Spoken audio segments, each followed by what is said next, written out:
the whole thing, man. Two Live Stews, YouTube.com, Two Live Stews, Facebook.com. Stewart Media and Entertainment. What up to the Qs? Shouts out to all of the Stewies and the Stewettes.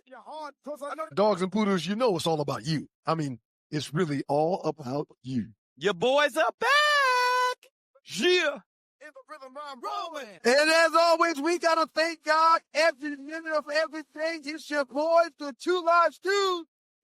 And this is your Monday morning edition of the Two Live Stews experience. I'm your boy, One Live Stew. He's Doug. But together, we're the Two Live Stews, and this is your Two Live Stews experience. Good morning. Peace and blessings to Rail Scott. Griff from A&T, Aggie Pride. Shouts out to my man Raymond Sutton IV. And last but not least, the honorable mention goes to our homeboy, very near and dear to the Stews, Shadrick Moore in the building. Good morning to all of them, and good morning to you, Dougie Stew. How you feeling today, sir? You gotta unmute your mic. I mean, that was almost a great open. Testing. That was almost a great open. I mean, energy was high, music was banging, new song, everybody's vibing, you know. Rest in peace to Shawty Low. I didn't do anything different than I've done before. Why was my mic muted? Tree probably muted you, but it's okay. I'm great, man. I'm great. How about you? Absolutely fantastic, sir. I'd be a fool to complain, even though I do have a problem I need to talk to you about. I got a couple problems I need to talk to you about. Shouts out to WGPR 107.5 in the D. Sports Rap Network in the building. We appreciate you, Rashad. Mm-hmm. It was good seeing you over the break. It was before the break we saw Rashad, huh? We got a lot of stuff to reflect on from the past weekend. In particular, I hope you did this. I knew that you were going to do this. I'm hoping you did it, but did you send Tree pictures of the golf tournament? I did. I emailed her. Oh, you have them. You have them. I sent pictures. Okay, all right. Well, I mean, she's throwing her hands up in the air, but I sent pictures. I mean, maybe it very possibly could not have gone through. I can check. Okay. Shouts out to Terrence Gilmore, who came in fourth in the inaugural Two Live Stews Invitational. No. He did not come in fourth. I'm looking at Terrence Gilmore. I'm looking at it right now. Terrence came in dead last, not fourth. Oh, that's right. You're right. He didn't come in fourth. He has the trophy of an ass in his hand. Right. So we put together a little tournament in Santee, South Carolina, the big city of Santee. Hold on, we got to do it right. It was the Two Live Stews Invitational Black Friday golf tournament. Right. It was all of that. Yeah. I mean, if you're going to do it right, man. Don't be coming on this thing half-assing for the remainder of the year. We're going to do it all the way. All right. So coming in at number 3 was Mr. Kershaw Calloway, the Bruz, who shot at 87. Chevron Scott, the Bruz, shot at 83. And coming in at number 1 was Perry Toomer, who shot at 80. Shouts out to Perry. Perry was in my group. He got the old man game, right? Where he don't do nothing crazy. He hits fairways and he hits greens. That's it. That's it. Yeah. And he hits fairways and he hits greens, and he's got a club in his bag that he hits about. That's not a driver or even a 3-wood, but he hits it about 220. Uh-huh. And that's more than enough for that second shot that needs to be a long shot. Right. And as you mentioned, coming in dead ass last, and we had a trophy with a jackass's ass. I'll send all these things to Tree. As a matter of fact, I might be able to put some in there myself. Terrence Gilmore comes in dead ass last. I played golf in a year and a half. This past summer that we just left, I didn't play golf at all, man. Yeah, man. I was that busy and had that much stuff going on, and I didn't play man. at all. And I hate going out there and being ass myself. It's a big waste of money. So yeah, shouts out to everybody that came out to the inaugural Two Live Stews Invitational Black Friday golf tournament. Before you move on from that, here is the first place winner, Perry, as you mentioned. Good stuff, man. Good. Okay. You got it up quick. Here is the last place winner. He holds the trophy of the ass in his hands. That's Terrence, if I'm not mistaken. Here is Chev. He was the 83. Chevron, Chevron was the 83. And You already showed Perry. Perry won it. The third place participant was Kershaw Callaway. Buck Callaway. Yeah. Yeah. Stop right there for a second, man. As you can see, something else we can mention real quick. I have on my Berkeley jacket. Yes, it still fits after 35 years. That's huge. That's huge. That's huge. That's huge. That's too many ninjas can say they can still fit their jacket from 35 years ago. Okay? For the record, there's a lot of fat bastards that can't even put their jacket on. Yeah, and I'm not calling nobody any names. Right. But yeah, your jacket still fits. And that's for you to be 57, 58 years old, that's huge. I'm actually 56. But I wanted to mention that I put the jacket on for good luck because we had planned to drive to Columbia after the golf, hang out and tailgate, and watch Berkeley, our high school. Go ahead. Which is what I was about to start with. Go ahead and finish what you're saying. Okay. So we had planned to leave from Santee, South Carolina, to go to Columbia to watch the Berkeley Stags, our high school, our alma mater, take on the Irmo, I think they're Hornets or something like that. Who gives a damn what they are? And last second, common sense overruled, and we're like, man, it's going to be cold as shit up there. Let's go back and hang out with our mother. And if they lose, God forbid they lose. We never thought they'd lose, but if they lose, we're going to really feel like some big dummies. Not only did they lose, they got their ass kicked. Don't do this. Don't do this. They got their ass kicked. Don't do this. What was the score? What was the final score? I think the final score was like 44-6. And it was, but the big deal was at halftime, at halftime, I believe it was like 20-6. And we listened to the entire game, and there were several opportunities that we had to close that gap in the first half. Second half, they just took over. But that first half, we could have competed. And if you compete in the first half, it changes the momentum and the way things go down in the second half. We just didn't play well. They played better. We got a new coach, and this is his third year? This is Coach Eric Lodge's third year. Yes. Okay, so to get us to one game. For the record, he's the coach for the job. Right. That's what I was about to say. There is no doubt in my mind, coming up over lower state laws, he is the freaking coach for the job. Right. So, in this third year, getting us to the lower state final, one game away from the state championship, which, by the way, they play the state championship in South Carolina, at South Carolina State campus, right? On the that's awesome. Coach Willie Jeffries Field. I love it. But anyway, man, we got our ass kicked. Great season by the Stags. Why'd they stop doing it in Columbia? I don't know. Maybe we lobbied for it and we won a bid. I don't know. But we happy. We actually have all of the state championship games in Orangeburg, home of South Carolina State University. It's a big deal, man. It's a big deal. I don't think. Now, me playing the state championship in 1986 with the aforementioned Berkeley Stags, we played at Williams-Brice. But it was when you play at Williams-Brice, man, it's so big, it looks really, really empty. So it probably is a better look at South Carolina State in Orangeburg anyway. I understand. I understand, and I agree. I played at Williams-Brice though, man. 86. Yeah. What else? What I was going to say was, sir, I almost didn't make the show this morning. Why? What happened? I couldn't find my computer. I thought I actually left it someplace in South Carolina. It took me about an hour to find it because the kids unpacked the truck and someone just put my computer someplace where I couldn't find it. But I found it, praise the Lord. The Find My Thing app on your phone is huge when you've got all Apple products. You see where it is, okay?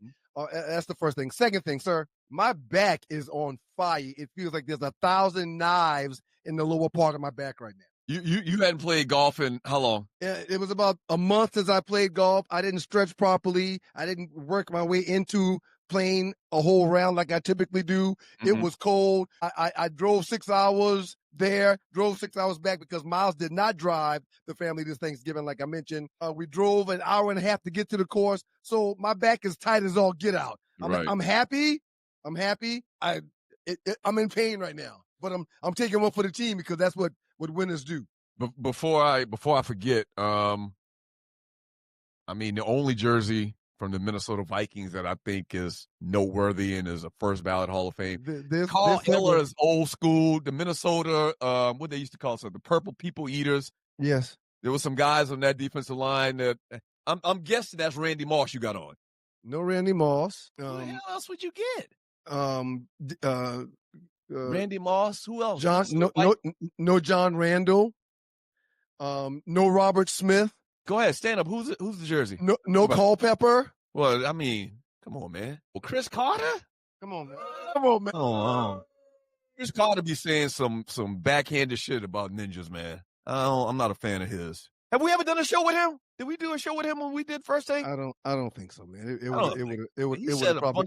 would have probably got ugly had we done a show with him. He said a couple things in the we shared a green room with him a couple of times. Like we were finishing or we were starting and he was in there prepping or doing something like that. And he said some things in that environment. He said some things on in front of the camera lately over the last couple of years. I don't know, man, if I wear Chris Carter uniform. Julius 29C says Ryan rocking that drunk jersey. Well, I'm not even going to go back to his issues that he's had with alcohol 30 years ago. I'm not even going back to that. Right. Just think the guy's an asshole, kind of, sort of. Right. I would agree with that 100%. And he's so much of a butt behind that you don't often see him on anyone's show. I think the feelings are shared with everyone in this industry, right? Industry, you know, the guy can rub people the wrong way, but he was one of the guys on the other sideline when I was a Lion. He was a Minnesota Viking, and there's no doubt that he's a Viking great. He's an NFL great. He's one of the best receivers ever, and he's probably got the biggest hands of any man I've ever seen or shaken in my life. Oh yeah. He's probably one of the top 2 or 3 greatest possession receivers of all time. He was a possession receiver. No question. Yeah, I think we label possession receivers as white boys inherently, but that's not necessarily the case. If you just run great routes, you're not really fast, you don't really not known for taking somebody deep, you're a possession receiver. And that's what he was. I studied him twice a year for 2 or 3 years, and the way he runs his routes are amazing. It's like he knows the defense prior to every snap. He has a route to run, and he finds the hole. He finds the spot behind the defender, right inside of the defender, right outside of the defender that may be in his area. Right. He's absolutely amazing at what he does, but again, somewhat of a jerk, but this is one of my favorite jerseys because dude was a baller. Hey, real quickly, man, and I know last week you had a big issue about us talking about the Falcons. But you're new to the show. I didn't have no big issue talking about the Falcons. Yeah, you did. I had an issue with you starting off talking about them busters who are continuing to be a buster again this weekend. Why we got to start our show with this shiggity? Okay, Go ahead. You're right to a degree. You got the 4 biggest. They ain't worth a goddamn. They ain't worth a goddamn. And you want to start the show off with them. And here you go. No. I just want to mention them. We're going to get them out the way. We're going to move on. Okay, if you're new to the show, we're based in Atlanta, Georgia, and in ATL, shawty. Okay? I'm not in Atlanta, Georgia, but anyway. Put it back up there, Tree. Put it back up there, Tree, please. Let's talk about the goddamn Columbus. Let's talk about the Columbus Clementines. Let's talk about them. I hate that we cut the guy's name out. It says no one has it worse than the Atlanta Falcons right now. Losing season. Kirk Cousins at the quarterback. I'll throw in Michael Penix Jr. out for the year. No first-round draft pick next year. Raheem Morris still employed. Drake London hurt. 8-year playoff drought. Terry Fontenot still employed. And to top it off, they lost to the stinking-ass Jets yesterday. Man, I keep mentioning how this is my 30th year in this city. It's been bad a lot. 90% of the time, it's been bad. I don't think there's ever been a time where it's been worse than right now. Hey, man, and this is another game where they had the lead in the second half. If I'm not mistaken, they may have even had it in the fourth quarter. Bijan Robinson goes crazy, running the ball and catching the ball. It's the Jets. No Drake London. Kyle Pitts shows up, leading receiver for the day. We only had 2 sacks defensively, and we've been getting, right around that 5-6 sack per mark. But yeah, man, they are doo. You know what else I just thought about just now? What's that? Rich McKay is somehow still getting a paycheck. I don't even know what his title is. At one point, he used to be the GM, but over the last couple of years, he's not been the GM. Terry Fontenot is the GM, but Rich McKay still has the key to the building. Yeah, he still get in. Like, I almost feel like you got to cut ties with everybody that's been a part of this losing streak. And Rich McKay should be the first one to go. Like, we're not going to change your title. We're not going to change your name position. Give us your key card to the building. We have to start fresh. They take care of each other, man. They take care of each other. Arthur Blank acts like this is his child, like it's his kid. Man, Rich may have pictures on that cat. I did miss one picture, man, from the Two Live Stews Black Friday Invitational. You gotta jump the break. We're missing 4 or 5 people because they left before we took this picture. But here's the entire group.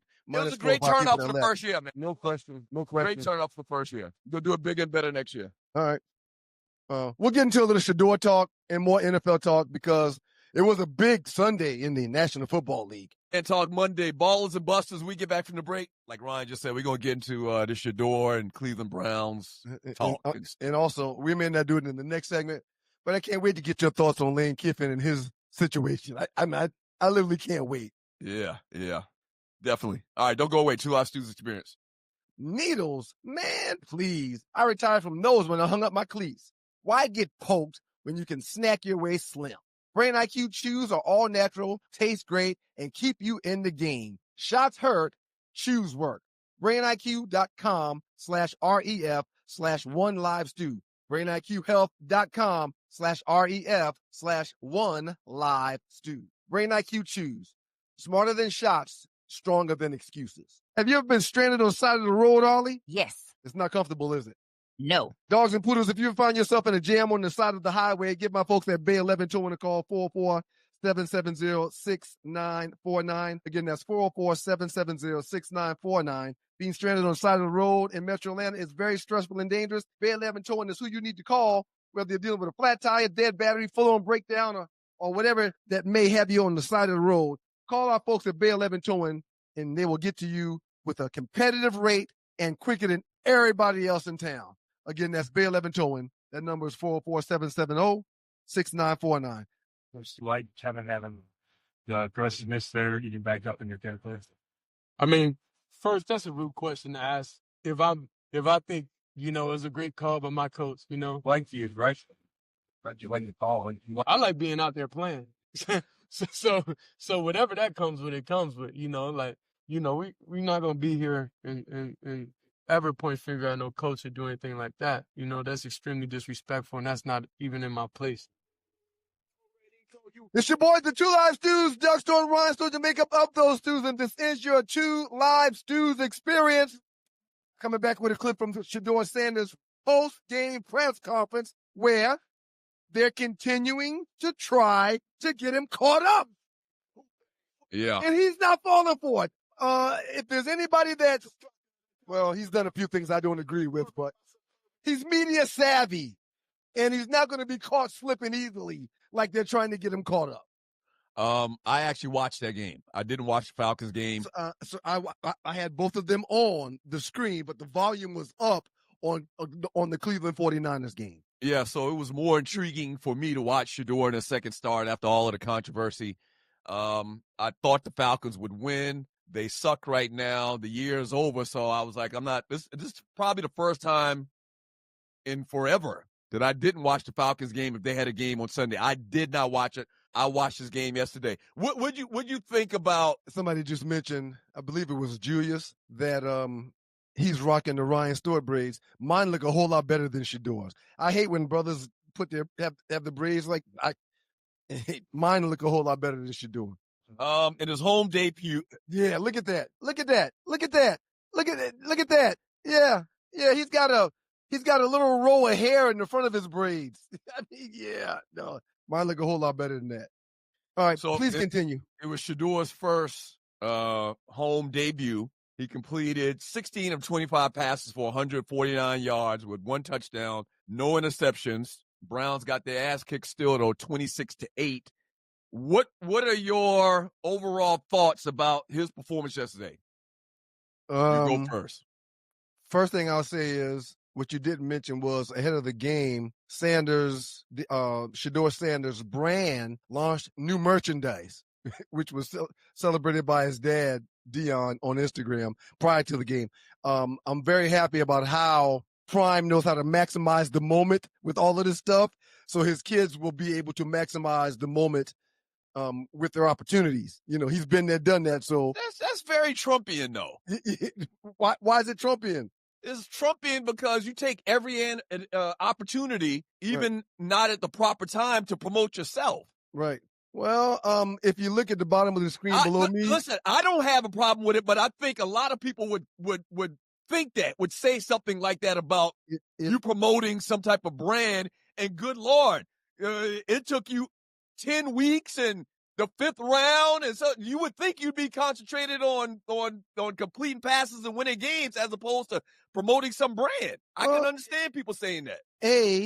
He's not the one that is building said brand, taking time away from football to do so. He's got people that's doing that. B, we would have really appreciated if you take a look at the heading below my picture where it says 2livestewstore.com and please support our merchandise and our business. Yeah, How dare you have a problem with him doing exactly what you do? No, it's different. It's different. Why is it different? Because we haven't been thrown over the coals over the last 2 years by the media.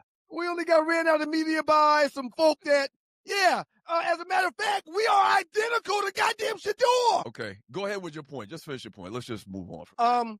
Sir, he played good enough at the position that he plays for his team to win and have success. But when you have no running game, when you're not getting protection, and, Myles Garrett only gets 1 stack instead of 4, I thought he played fine. It wasn't the best outing, but I don't think Shador was the reason why they did not win. I think they did not win because the 49ers, who are playing much better ball right now, are a significantly better team than the Browns. That's my opinion. They got killed in the field position game, okay? The kick returner caught a damn kickoff within his 5-yard. He ran out of bounds on the 5-yard line. You remember that? Yes. So they were on the 5-yard line. A muff punt. They had a muff punt where they turned the ball over on their side of the field. Yep. They had a goddamn bad exchange between the center and whoever was it the running back or the wide receiver or whatever for the Wildcat. They fumbled on their 1-yard line. They lost it. They had a turnover on their 1-yard line. Like that, the field position thing matters, man. It does. And only one of them was for a touchdown, but the other 2 put them deep in bad field position areas. Yep. He didn't play bad. He didn't play great. I think it's enough for him to continue to get snaps. I think also what they did too, man, is Stefanski and the staff will tell you they protected him by going run heavy. Like they ran the shit out of the football. A lot of times in normal situations, most quarterbacks would have had the ability to drop back in the pocket and throw a pass or whatever and try to complete a pass. They didn't give him that opportunity. I think they said in their mind, man, we're going to run this ball as much as we can, and we're only going to pass when we have to, just to kind of protect this guy. That's what they would say. They talked about how windy it was out there for both teams, not just Shador, but they talked about how windy it was. So how difficult it was to throw the ball. Talked about passes that were thrown by Purdy as well as Shador that got air underneath it and sailed because the wind was so crazy out there. But don't get it twisted, man. The 49ers are playing some pretty good ball. They're a 9-4 team that's competing for a chance to get into the postseason. They played without their starting quarterback. Purdy didn't have a great game. He threw for 168 yards, only got sacked once, had 1 touchdown, no interceptions. The 49ers are a very, very, very good team, and the Cleveland Browns are trying to aspire to be a team along those same lines. They got to loosen up the reins and let that kid throw the ball more. I didn't see anything yesterday that makes me say they need to bring back in Dylan Gabriel. Hell no.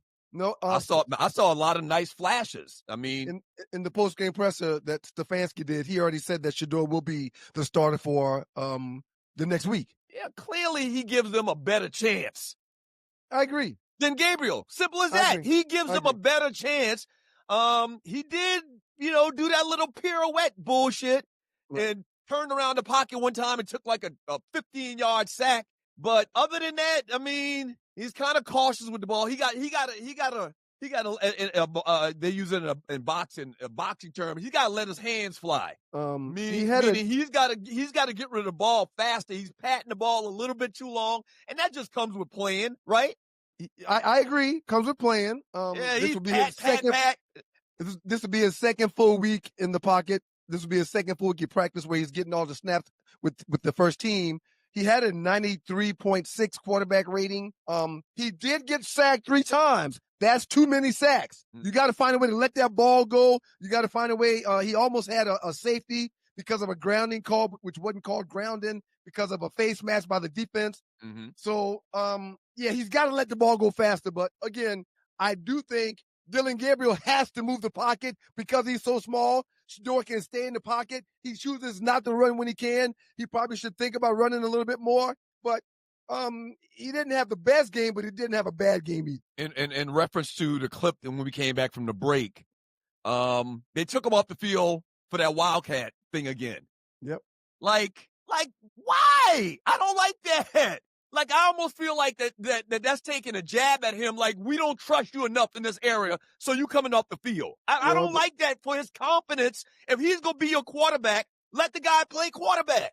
If I'm not mistaken, and I could be, but if I'm not mistaken, I'm almost positive I read something somewhere last week that mentioned how Flacco left the field for the Wild Hog. No, Wildcat. And Dillon left the field as well. So the Wildcat is a package that they have, and it's not just something that they've ran for Shador Sanders. No need for us to argue. I don't think Flacco left the field for the Wildcat. They mentioned a case in, I think it was against Carolina. I can't remember the team, that they ran it, and Gabriel came off the field, but they ran it. But the reason why I looked this up, the explanation that Stefanski gave and why they ran it then is because they had called for bad weather that weekend, and they wanted something to secure the football around the goal line area in the red zone better than their standard package. So that was kind of an out of the ordinary thing. Go ahead. When did they run the Wildcat on yesterday? It was a red zone. It was a red zone package. Yeah, but what I'm saying to you is the reason they did it before was because of it was bad weather. We just talked about the quarterback's balls. We just talked about their balls sailing. We just talked about it. All right. Well, I think it's bad for Shador, and he said it. He said it without saying it in that clip we came back from the break from. And you're watching the Two Live Stews experience. He want to play. Right. Every time they get in the red zone, they turn around and running him off the field. Like, what quarterback wants to come out of the game, man, in the red zone on the 5-yard line? Well, none of them, but except teams that run the Wildcat or have Wildcat formations, those quarterbacks have to leave the field when they bring the Wildcat on. Yeah, I think that they are just my thoughts. I just think that they're handling. Before you move on any further, man, shouts out to Myles Garrett. Get gloves off, man. Shouts out to Myles Garrett, who had 19, got 1 sack yesterday to make his 19th, which is the most sacks in a player's first 12 games during the season in the history of the game, or since the great Reggie White did it back in 82 or 87, one of the others. Shouts out to Myles Garrett. He is going to obliterate the sack record this season. Ball award to him, yeah. He is. He only got 1 yesterday. He missed like 2. One of them, he had dude jersey in his hand, and he got knocked off. But he's a monster, man. He's a monster. And this is an example, when you're watching the Two Live Stews experience, this is an example of somebody that you don't need stats, okay? Right. You don't need stats to say, is this guy a Hall of Famer or not? This guy is easily in the conversation when you talk about Bruce Smith, Lawrence Taylor, Reggie cats White. like that. Huh? Reggie White. Like he's Reggie White-ish. Yep. Nobody would have a problem saying that guy can be talked about in that elite company. You know, you don't need to see no damn stats. That man's a monster. Ball award up to him. Yeah, he's one of the best defensive ends that's ever played the game.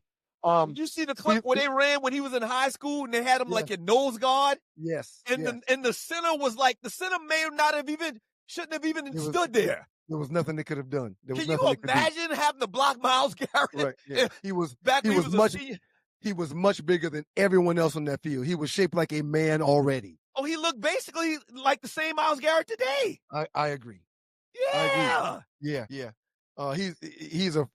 He's a true freak of nature, sir. No question about it. They said when Jadeveon Clowney was in high school, like offensive line used to call out for the game. Like, I can't come tonight. I can't come tonight. I'm sick. I'm sick. Not going to deal with that. I'm not even going to deal with this. Yeah. Nope. They said Clowney was unblockable when he was in high school. Right. Jadeveon Clowney, he's played on probably 10 different teams. I think he's playing. Is it with the Cowboys?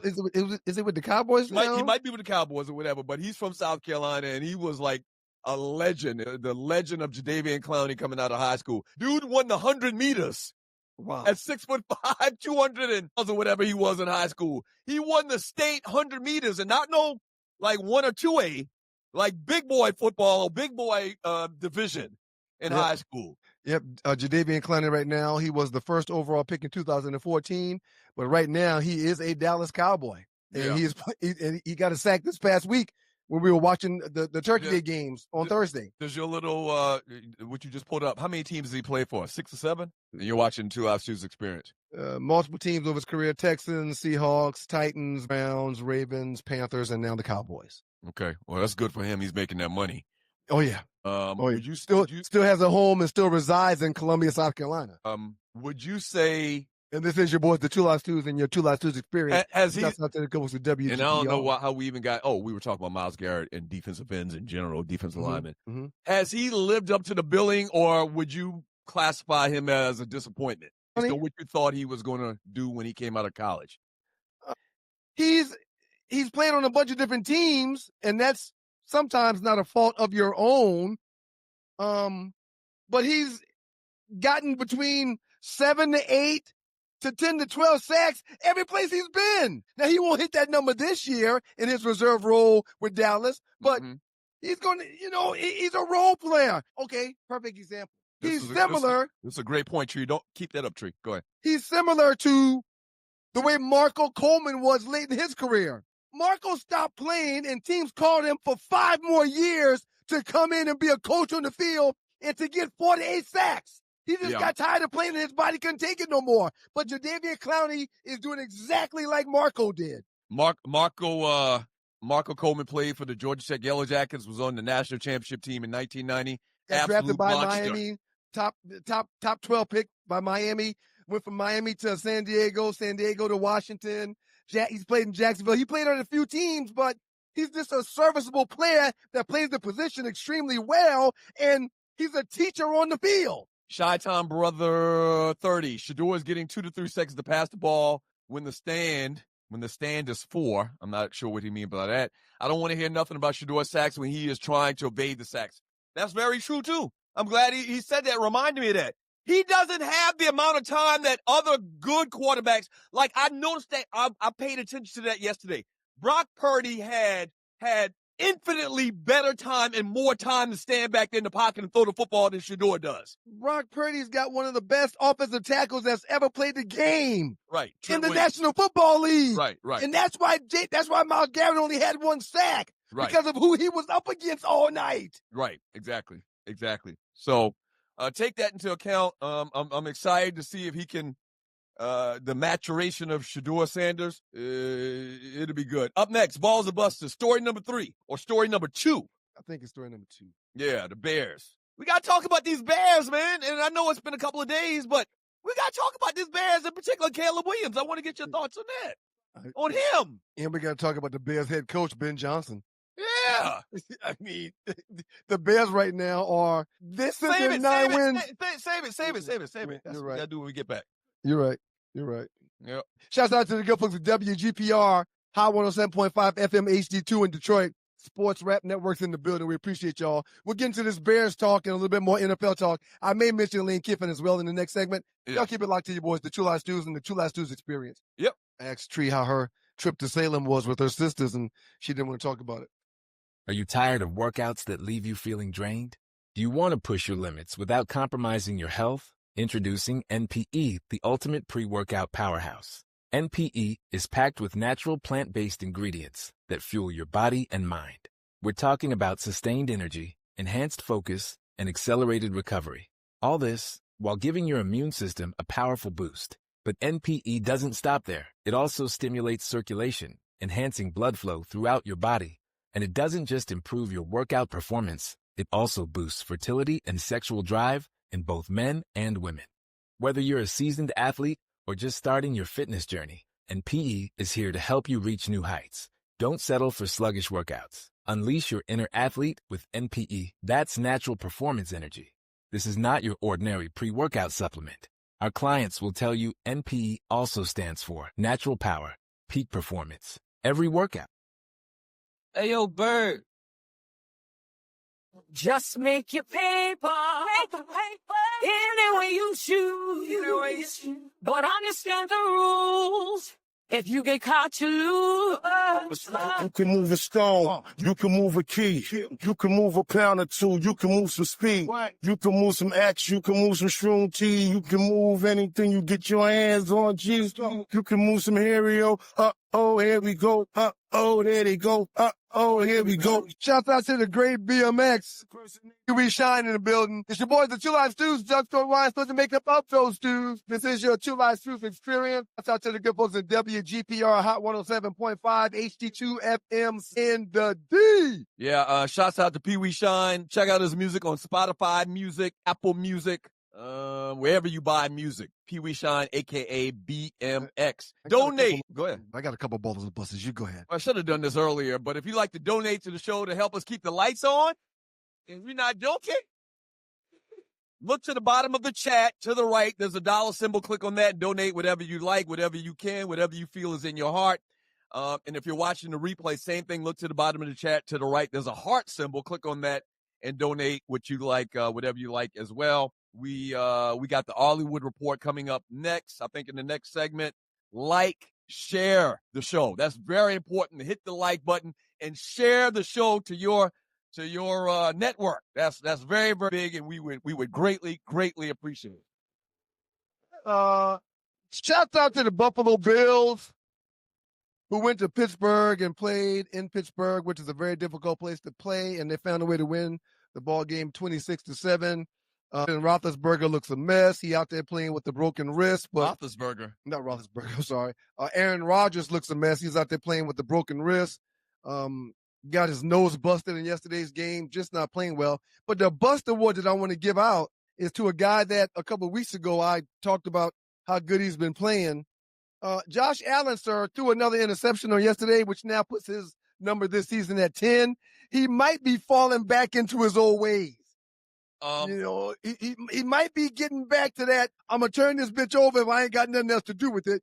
And that's not a way for the Buffalo Bills to find a level of success. So later on in the show, we're going to talk about what's going on in Baltimore with Lamar, man. But yeah, in that same conversation, we could talk a little bit about Josh Allen. Stream media won't talk about Josh Allen having some issues, playing the quarterback position, but we damn sure talk about it a little bit later. Josh Allen did get his 76th rushing TD, which passed Cam Newton's previous record of 75. So that does mean that when it comes to the rushing touchdown leader at the quarterback position, for now and the foreseeable future, that will be Josh Allen. Once again, I need to remind you, stats lie. Oh, hold on. Nothing. Hold on. Let me speak. Know what you're about to do. No, I'm going to do it. What percentage of Josh Allen's touchdowns were quarterback sneaks? Not a lot of them. Not like Chris Bush. No. Hold on. In comparison to Cam Newton in the same amount of time, I assure you that Cam Newton has more 25-yard touchdown runs than Josh Allen has 25-yard touchdown runs. Sir, Josh Allen is not a Brett Favre. No, I'm not saying that. I'm not saying, but I remember a lot of his touchdowns and them talking about and featuring stories about how he's got all of these 2-yard touchdown runs because of them. They don't do the tush push. They're very effective at running the quarterback sneak on the goal line. I want to explain something to you. Go ahead. And the reason why I know this is because from time to time I put a little wager on a game. Shador Sanders on yesterday had a prop bet that he would not have a run over 7.5 yards. Wait a minute. Shador didn't have a prop bet. The betting services had a prop bet, right? Yes. Shador ain't running no goddamn gambling book. Yeah. Okay. All right. Come on, man. Anyway, Shador had a prop bet on the board that he would not have a run for over 7.5 yards. Uh-huh. Okay? Uh-huh.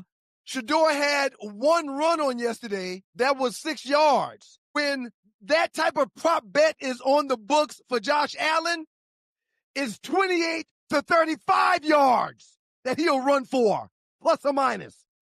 Because he always runs the ball.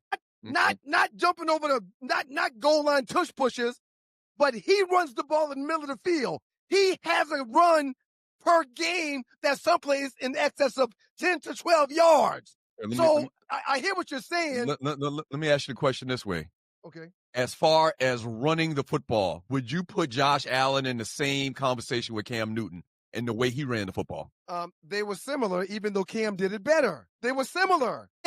Josh uses his legs to move the sticks often. Okay. All right. The Chicago Bears defeated the Philadelphia Eagles 24-15 on Black Friday in a Week 13 matchup. So the win improved the Bears to 9-3, moving them into the number 2 seed in the NFC playoff picture. In particular, man, I want to get your thoughts. We watched this game. We had this game on. Did we have this game on? Yes. Yeah, we had this game on because it was Thanksgiving Day. Yes. Or was it Black Friday? It was Black Friday. So bottom line is Caleb Williams looks like the real deal. Yes. He throws the prettiest football, man, and this is what we saw out of this guy at the University of Southern California.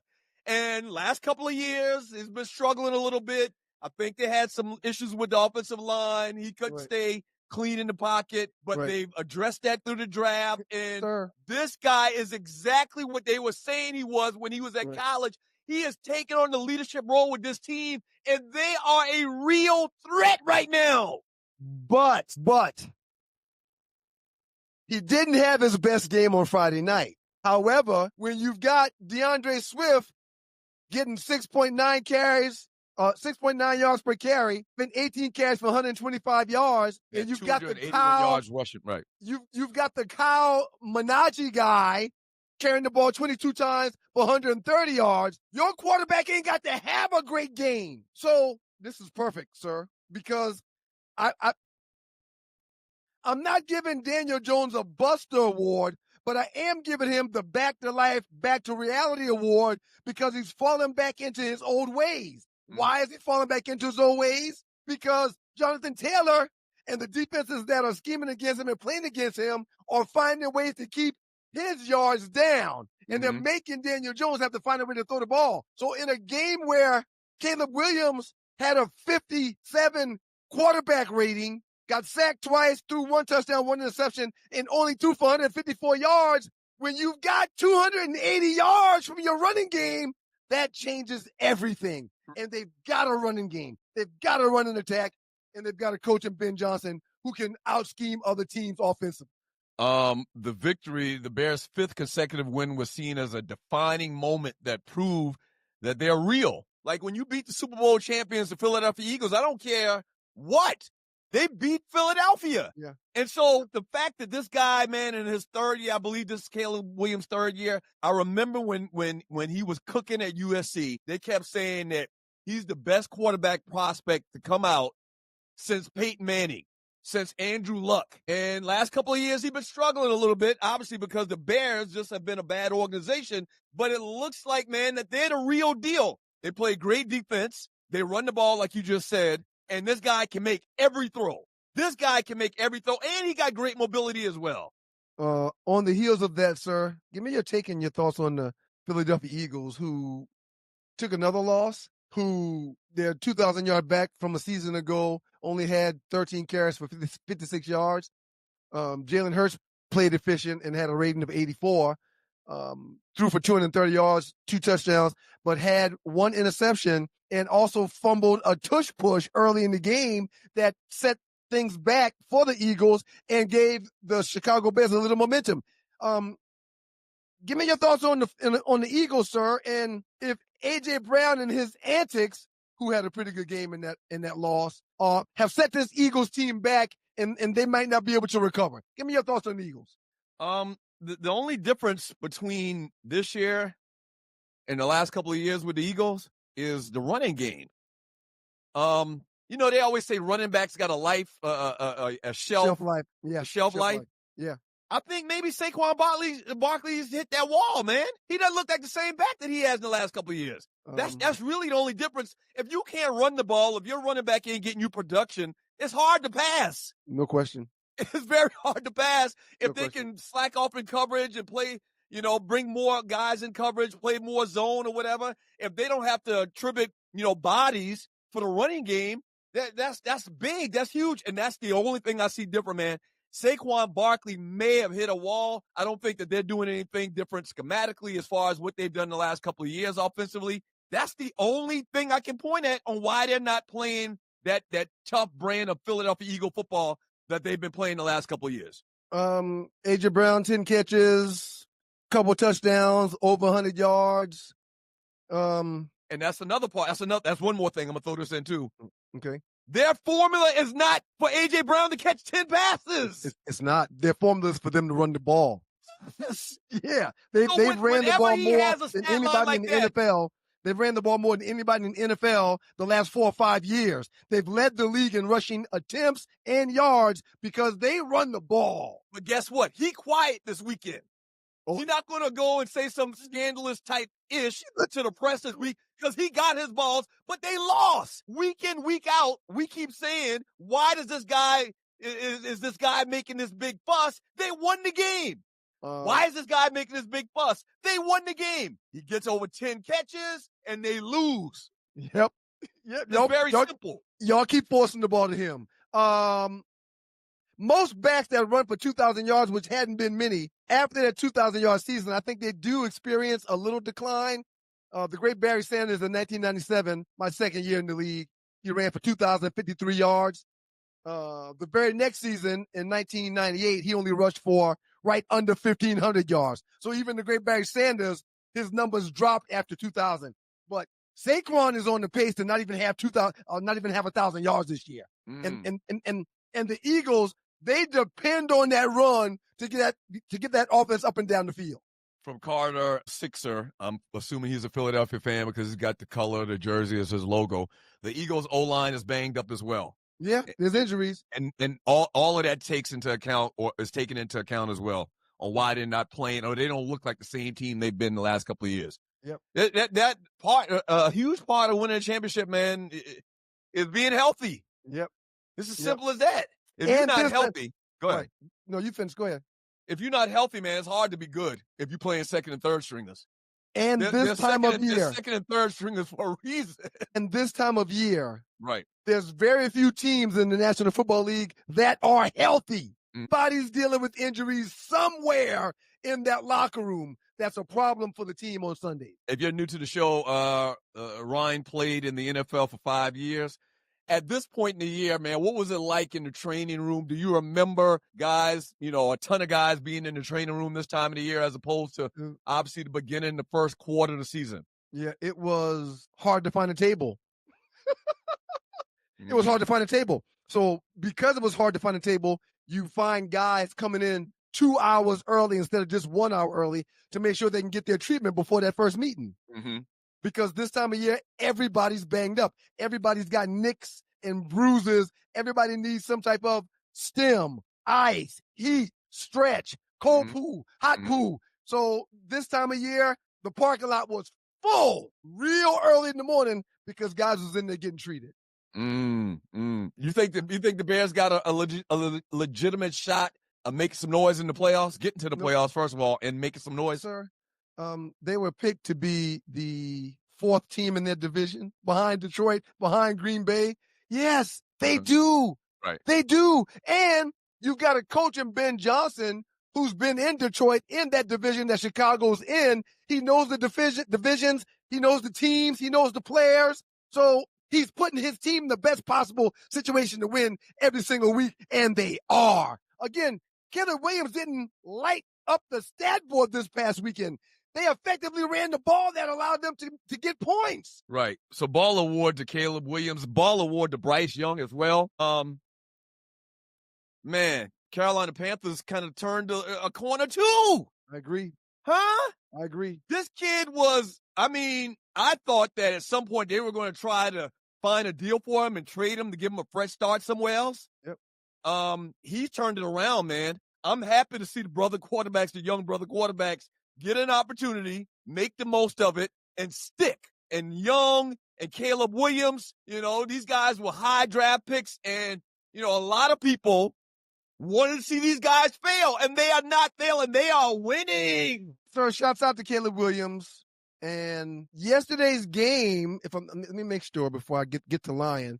The Panthers, of course, beat the Rams, who was considered the number one team in the NFC. Mm-hmm. Final score 31-28. It went back and forth. Game was played in Carolina. But Bryce Young, sir, I'm sorry, I said Caleb. Bryce Young had his third career game with 3 passing TDs and 0 interceptions. So you're right. You're right.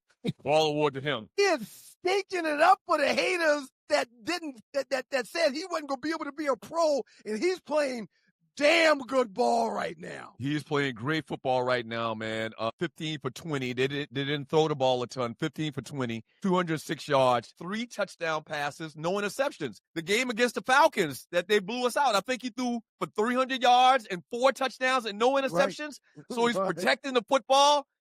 Even though he's 5'8", he's protecting the football, and the Panthers are winning games. Yep. Well, they're one game above 500, which is all you need to be this time of year. You got to keep finding ways to win. And don't they play the Falcons again? No, they've already played the Falcons twice. All right, so that's not another win they'll be getting. Boom, boom. Before we get out of here, man, I'd be remiss if I didn't say shouts out to the Dallas Cowboys, who found a way to beat the Kansas City Chiefs this past weekend, 31-28. Dakota Prescott, sir, 320 yards, 2 touchdowns, 100 quarterback rating. When you've got 2 number 1 receivers in CeeDee Lamb and George Pickens on the outside, both of them averaging right around 15 yards per catch, that's hard to stop. So Shouts out to the Dallas Cowboys. You got Caleb Williams, Bryce Young, and Dak Prescott. Boys can fill in for goddamn Menudo. You remember Menudo? You remember Menudo, right? You may not remember Menudo, but people of a certain age know I do remember Menudo. I remember Menudo. Yeah, man. It was a boy band, right? Yeah. They were a boy band. They was real light-skinned, rice-skinned, as Cat Williams would say. You act like you were teased in middle school and people were calling you, names that they call very dark-skinned people. Because you always are hating on fair-skinned people and the DeBarge family and Menudo. I mean, you just... What did I say? What did I say hating? I said disparaging. I just said disparaging. It's not disparaging. The DeBarge was a phenomenal, or Menudo was a phenomenal... Junior's 29C, Menudo with Ricky Martin. Right. Menudo or DeBarge. But anyway, Arlie coming up next, man, for the Arleywood Report. And we got a lot of stuff. We gotta talk a little bit about the fiasco that happened. Was that Friday night or Saturday night with the spades game, the annual spades game? I wasn't gonna bring it up, man, because I'm so embarrassed by your actions. I don't even want to talk about it. You're embarrassed by my actions. If you want to get into it, let's do it. Yeah. If you want to get into it, we probably should. Arleywood Report coming up next. Don't go away. 2 Live Stews. Who actually quits in a family game of spades when you play once a year for Thanksgiving? Who quits and says, we're not playing? Hello there. It's your favorite cruise director, Arlie Michelle, and you want to be on the inaugural Cruise with the Stews, February 6th through 9th. What's up, Stew Nation? We want to see you out on the big water for the big game, and we cannot wait. Have you signed up to go with us on the cruise yet? If you haven't, there is still time. We want to see everybody's face in the place. We're going to be celebrating from Miami to Nassau, Bahamas, and back. You want to be in the place. Can't wait to see ya. Yay! We're so excited. We're going to cruise together. Cruising with you, cruising with you, cruising. 2 Live Stews, Doug Stewart Wine Store, the makeup of those stews, and this is your 2 Live Stews experience. It's now time for the Arleywood Report. What up, though, Arlie? Happy belated Thanksgiving to everybody. I know we all talked that Monday before. I hope I heard you guys enjoyed your Thanksgiving. I am still Thanksgiving. I still got on my Thanksgiving t-shirt, giving thanks. I'm in the great state of Mississippi still because I just couldn't leave. I was about to ask you still in the SIP? I'm still in the SIP. Okay. Hanging in the SIP with my peoples. I have done absolutely nothing and I've loved it. I mean, I've been drinking.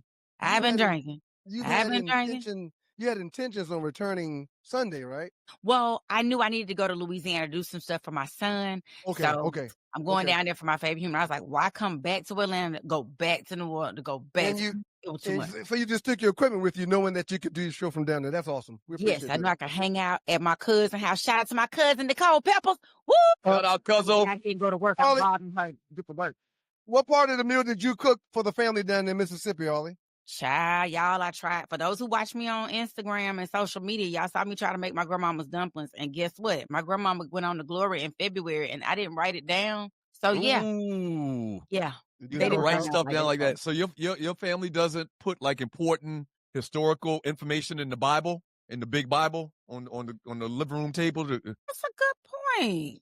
That's a black people tradition, and it's rooted in something. I'd have to read what it's rooted in. But yeah, most black families back in the day, I don't know about now with It these might be in YNs, the Bible. but all important information was stuck in the Bible. Paperwork and all of that type of stuff, they stuck it in the Bible. Knowing that them devils and them vampires that try to enter your home won't go to that Bible to get your stuff. Right. I guess it's got something to do with that too. Yeah. Perhaps. Absolutely. Yeah. I'm going to look at my grandmama's Bible. But I think some of their recipes and stuff, it was like you done stood here with me and made them long enough that you're supposed to be able to know how to do it without writing it down. It's funny you say that. Our mother Pumpkin makes one of the best pound cakes below the Mason-Dixon line. And we talked about it over this past weekend. She doesn't have it written down. As a matter of fact, she does it all from the top of her head every single time she does it. My wife was talking to her this past weekend about what she does and how she does it. And she's like, JP, you just gonna have to stand and watch me because when I make this cake right here, I don't look at no recipe. I know it all by heart. Mm-hmm. Yep. Ooh, that's how my grandmama made everything. All the greats, they don't have it written anywhere. Like they're just sprinkle, dash. Ask somebody about making gumbo in New Orleans. When I was there, I was like, "Oh, I want to learn how to make gumbo." Oh, your mama made a red velvet. Yes. This is right before she put the frosting on the outside. But when I tell you the most moist, soft, delicious, they're the best cakes in the world. And if you miss one ingredient in red velvet, you might as well throw it in the trash can. It's no problem. And Ollie, no lie, we're not trying to brag on our mother. Show the pound cake again, man. Yeah, no problem. Our mother, that was gone. Probably for 30 years, every Thanksgiving made at least 20 of these cakes and gave them out to friends, family for 30 years. Yep. This cake right here is legendary. I get a little frustrated. What kind of pound cake is it? Sour cream, 7-Up? I guess what? Lemon? I think pound cake is just itself. I'm not sure. I would guess lemon, Ollie, but I'm not positive. Why none of y'all stood in the kitchen with her. I get bothered because, as Doug mentioned, she'll make 10, 12, 15 of them, 20 of them. And people that come to pick them up, the majority of people don't even make the time to sit down. They're just coming for the damn cake. They pick the damn cake up and they leave. They're not coming and sitting down watching no game. They don't bring no bottle. They ain't bringing no beer. They just stop by, grab pumpkin cake, and leave. Pumpkin probably want them to grab the cake and leave because she's tired. I don't feel like talking and that's what I was about to say. Get your cake and go. I think she understands, man, that it's holidays and people going from house to house, seeing family here, family there. I don't think it bothers her, man. She's okay with that. I had a friend who just made potato pies for everybody like that. I think she did about 30, and I happened to get in the number this year, and I was thinking I'm going to come in and sit, and she was like, okay, here's your pie. Let's get on want to be in that number, huh? Get moving. Get out of here. Hey, Ollie, we got to get some entertainment report from you. You gonna talk about the cruise, though, real quick? I am. So what's up to everybody out there? It's your girl, Arlie Michelle, and I have been directed. I am the cruise director, like Julie on a Love Boat. I am Arlie Michelle on the Stu's Cruise. We are headed out to the beautiful Bahamas, February 6th through 9th, leaving out of Miami and sailing. And this time, thank y'all for the clap. Thank y'all. I appreciate it. And this time is during the Super Bowl. So everybody, we so mangled right now with the Super Bowl. Wear your favorite jerseys. We're going to have some activities. There's so much to do on there. There's an excursion off on the great, A Perfect Day in Coco Cay. Then we're headed to Nassau, Bahamas the next day. Then we're all watching the game together. Ryan, you bless your heart. I thought you would have cut those during the holiday. I'm surprised they didn't make you cut them. I'm glad you got them going still. I got to redo them, Molly. I got to redo them.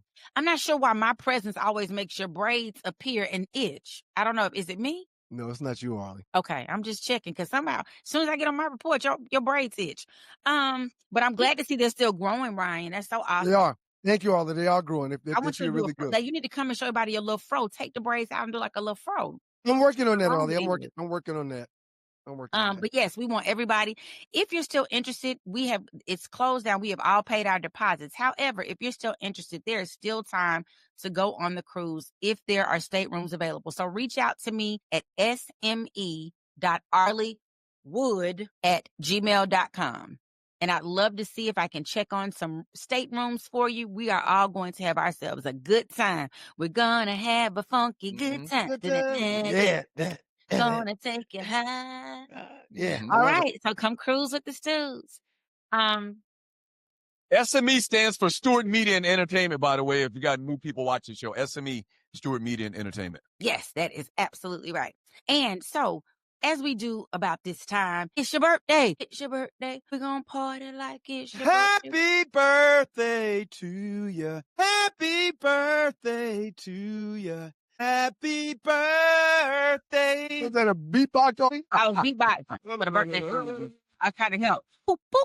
We want to sing happy birthdays to amazing background vocalist. Oh my God, that lady! She was a recording artist herself, but she decided she felt better in the background. Lisa Fisher, 67 today. Oh my God, Lisa Fisher. She was, how can I? Well, her. Okay. Yeah, I know. Yeah, her. Our forever golden girl, our forever girlfriend, Golden Brooks, is 55. She's one of the girlfriends on the long-running show Girlfriends. Golden Brooks is 55. Actor Charles Michael Davis is 41. Singer, actress, firecracker, Janelle Monáe is 40 today. I'm sure she's somewhere enjoying Wonderland. I like Janelle Monáe. Yeah. Yes, she put it out. And Prince loved her too, so you know I got to love her. Florida State head football coach and former NFL wide receiver Deshaun Jackson is 39 today. Actress Zoe Kravitz is 37. Victoria's Secret's angel Chanel Iman is 35. And Rain Edwards, who was best known as Melody Wright on Snowfall, but now plays on The Bold and the Beautiful, is 29. I want to sing special shout outs to my cousin Paulette Gamage Harris, my girl Dr. Catrice Albert, and my niece, soon to be TSU alum Michaela Camise, Doug's daughter's one of her besties. Happy birthday! Happy birthday, folks! Happy birthday! She can go on to TSU and it's about to graduate in May. I'm like, we just dropped you off up there. How you coming back already? It's happening too fast, man. When I tell y'all, it's December. Carol's got one more semester that she's going to go to in the fall. So I know your baby about to be going too. It's not even a full year. Oh no! She'll be going to school through next December.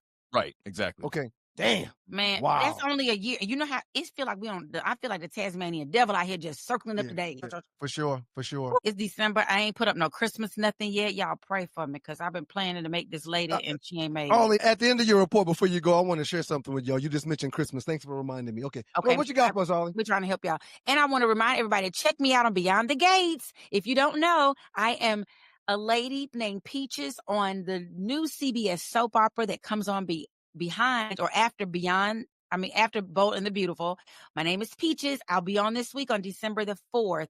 And again on December 20th, I think. So I'm there. I'm still All right. Well, all right.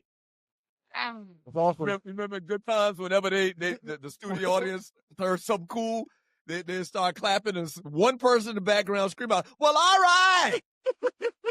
Well, they do like in church. Sing, baby, sing. Yeah. All right, baby. That's all right.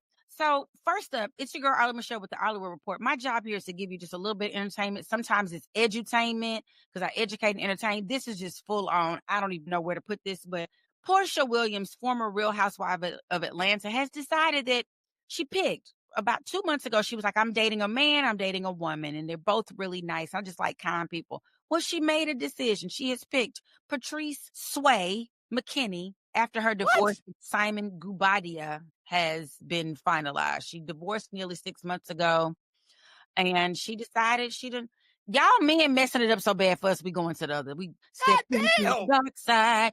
Ooh, ooh, ooh. How you would have dude your entire life and just in 6 months saying I'm gonna flip it? Well, she said she was dating two people, right, Arlie? Did she say she was But dating that the male wasn't and the her female? whole thing for life. She kind of reminds me of Niecy Nash. All of a sudden, Niecy and the women think they're men. So I'm so confused. And this is no shade to anybody in the LGBTQ plus community. I missed a letter, I'm sure, but I get so confused on this. And I think it's a lot we in Sodom and Gomorrah. I just want to tell everybody we in Sodom and Gomorrah. That Jesus in there flipping over tables. It's just Arlie, is she the power top or the lay down bottom in this relationship? You have any idea? I'm gonna imagine that you couldn't even get together. I'm gonna imagine that she's the girly girl because if you see the picture, the sway, yes, very light. Okay. And Right. she's like, "Oh, look at my body," because Right. she's gotten, she got this. She got the girls pushed up. She got the boop, and the man girl. I don't know what to call it. The lady girl, the woman that's the man. God, Jersey Vern. What are you talking about, Vern? Vern is so freaking rough around the edges. Why would you say something like that, Vern? Don't ever come politically correct at all. He's just always aggressive. Vern, I agree, Vern. A quick question, though, Arlie. So if she's not the power top and Shay is the power top. Is that what you call it? Hey, why you keep saying that? What does that mean? I've never heard these terms before. Think about it. Power top, if you're on top. Who'd you hear say that is my question. Thrusting, power. Anyway, we'll work on colors and numbers tomorrow. But if you've got the actual strap on, Ollie, and the other person reaches a climax, does the power top then take the strap off so that person can reach the climax as well? How's that work? I hope they wash that shit in between. Hey, I was the person who, right. Hold on, Ollie. Please finish what you were about to say. Please finish. Unhygienic as hell. You were what, Ollie? You were the person that did what? I said I'm the person who messed up the letter, so I can't help you. I didn't even have all the letters accurately. Okay. I don't think so. Or do both of them have on strap on? I don't. Just if they so many both have on the questions. strap on, that's a problem. That's kind of awkward. That's not going to work. Anatomically, that's not going to work. I feel like, but then I'll be ready because it's in the strap on up here on this upper part, and I still got the part back here. I've never worn one. It's too early in the morning for this conversation. I know the people in Detroit are like, "What in the world is too cold for this?" Y'all better. I just encourage. I mean, I guess we should be happy for Portia. I just feel like they jump into relationships so fast. They don't give themselves time to heal anyway. You just got the divorce, and maybe they were only married, I think, like 18. They got married in 2020 maybe, got divorced at the top of this year. So maybe they were married long enough. I don't know. It's just, she's 44 years old with a 6-year-old daughter. And I just, from her ex. So that means 6 years ago, I was with some other man. Then I had a husband. So that means she had to get married shortly after that to the Nigerian entrepreneur. Then she divorced him. Now she with this lady. And that they just be, just everybody doing musical chairs and musical men. Power tops don't usually receive penetration. Okay. All right. I didn't know that. Thank you for the information. Then how do they get their joy? Right. Just supplying joy all day and being neglected. That's tough.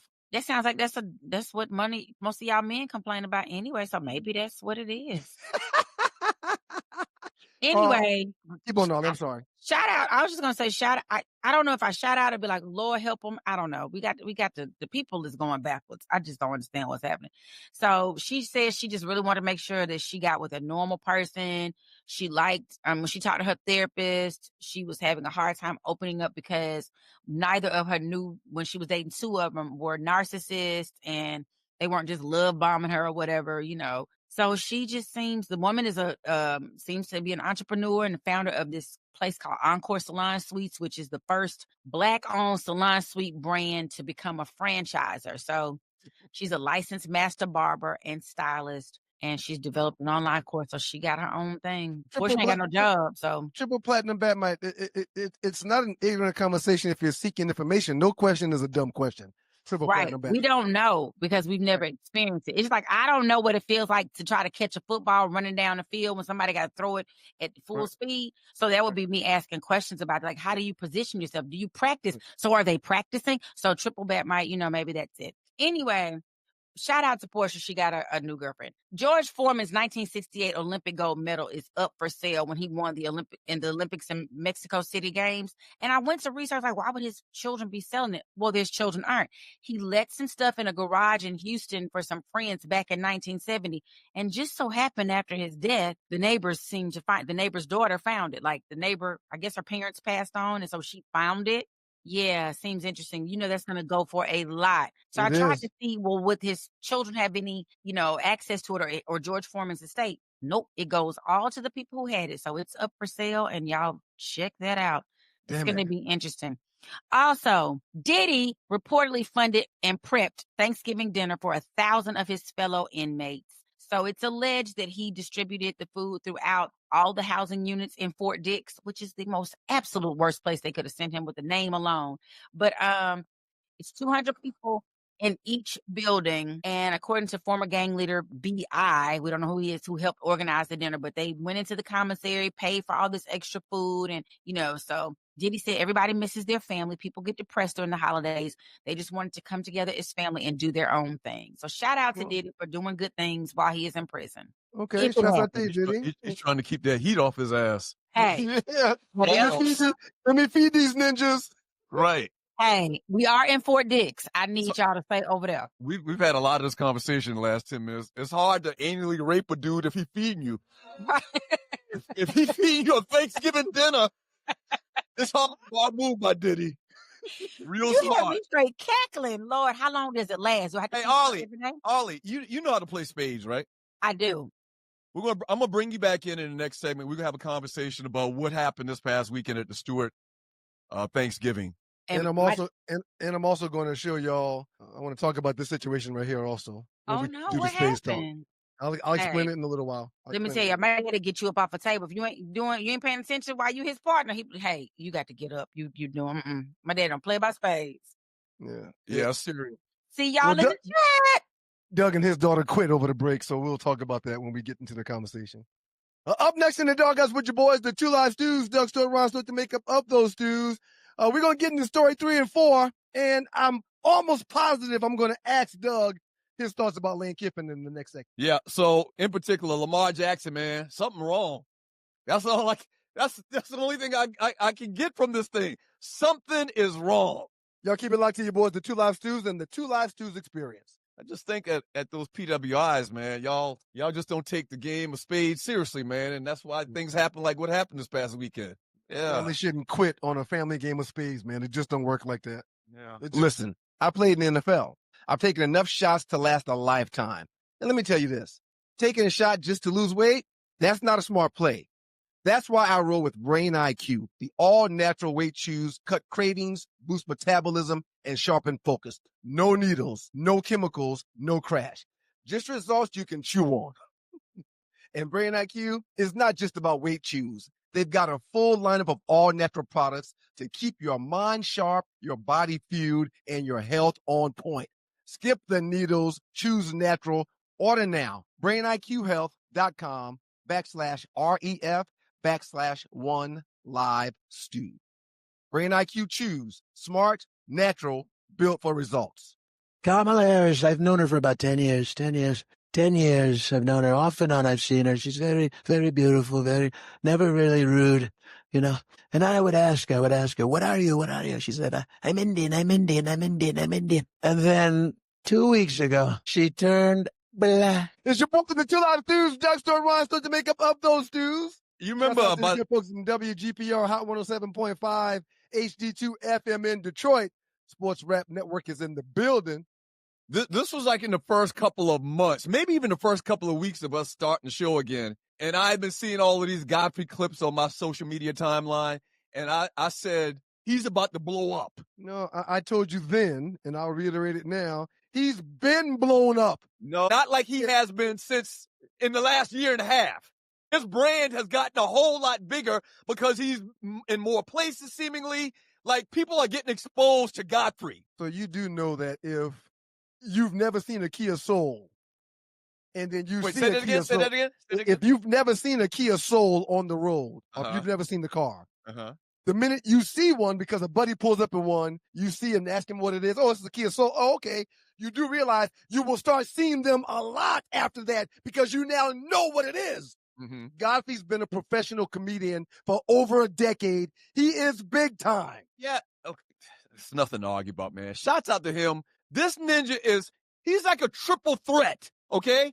This guy is smart. He's got great timing.